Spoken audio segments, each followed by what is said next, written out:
I don't know what the exact number is, but I want to say it's something like 60, 70, 80% of restaurants don't make it past their second year. It's probably the thing that I'm most proud of is our longevity. My name is Ryan Nelson. I'm the chef, owner, operator of Late Harvest Kitchen. I've lived here in Indiana for 23 years. The restaurant's been open for now in our 15th year.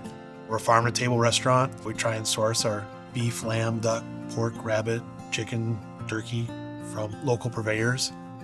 Late Harvest is different from a lot of restaurants in town because, one, there aren't a ton of independent operators in the city. There's really only, you probably count them on two hands, the number of chefs that are also owners. Another big difference is we've been around for a while. A lot of these independent small restaurants, they last a year, 2, 3 years at most. Our staff is older. We're seasoned vets, we're seasoned pros. I heard somebody say once that, a restaurant's good when the menu's on one page and the service staff is older.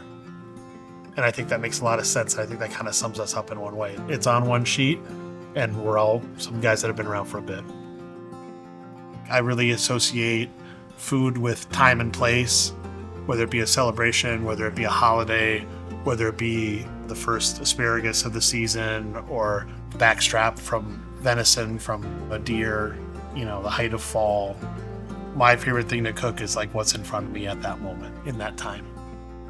The meaning behind the name Late Harvest Kitchen references kind of celebrating products when they're at the peak of their powers, like picking an apple when it's ripe, picking the grapes when they're ripe. In fact, waiting perhaps longer than you should where it's overripe, where you're really highlighting something at the peak of its powers.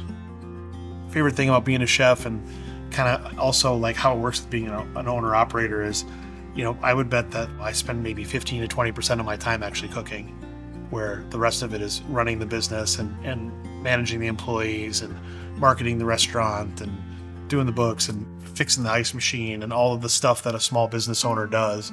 And I find that element as compelling, if not more so, than cooking. The biggest learning curves for me when opening the restaurant and coming from a corporate background is that corporate background. They had a background. They had a team behind them that handled, paying the taxes, getting the permits, monitoring construction, marketing the restaurant. And then you open a place like this and it's like your partner and your wife and like their sous chef and like ultimately just you. You wear so many hats and you wear hats that you never thought you'd wear. It's exhilarating, but it's hard, especially in the first couple years. It's overwhelming. I knew and my partner knew that we definitely needed a bookkeeper / accountant to help us. TMA was actually the third one that we had. We had 2 before that we weren't crazy about that were not a fit. That's something that's worth noting as well, is like it has to be a fit. And these first couple of bookkeepers we had, like they wanted to do things their way. And it's just like, well, this is what's important to me. This is what's important to us. This is how we want to view things. This is how we do business.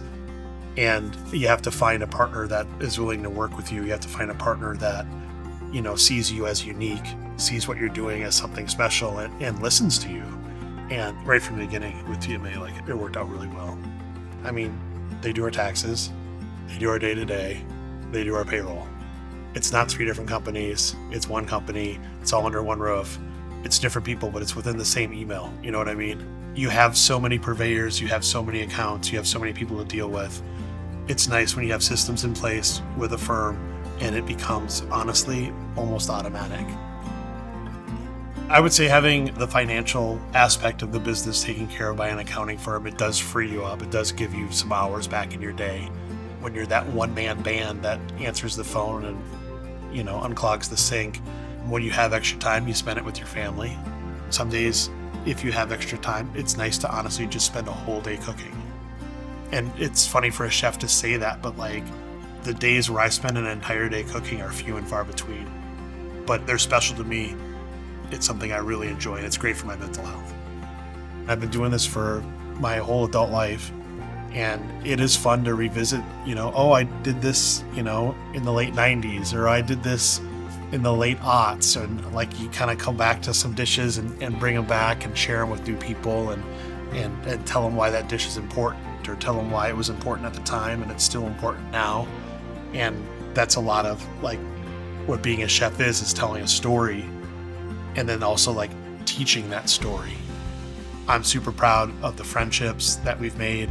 I'm super proud of the people that have gotten married, the people that have had kids, the people that have bought houses, the people that have had, us a part of their lives. That's ultimately like what our legacy is those people and that longevity. You love something and it changes over time, and that love changes, and the restaurants evolve, and you evolve as a chef, and it has its own life. For it to be a long life like that is it's unique, and I'm very proud of what we've achieved.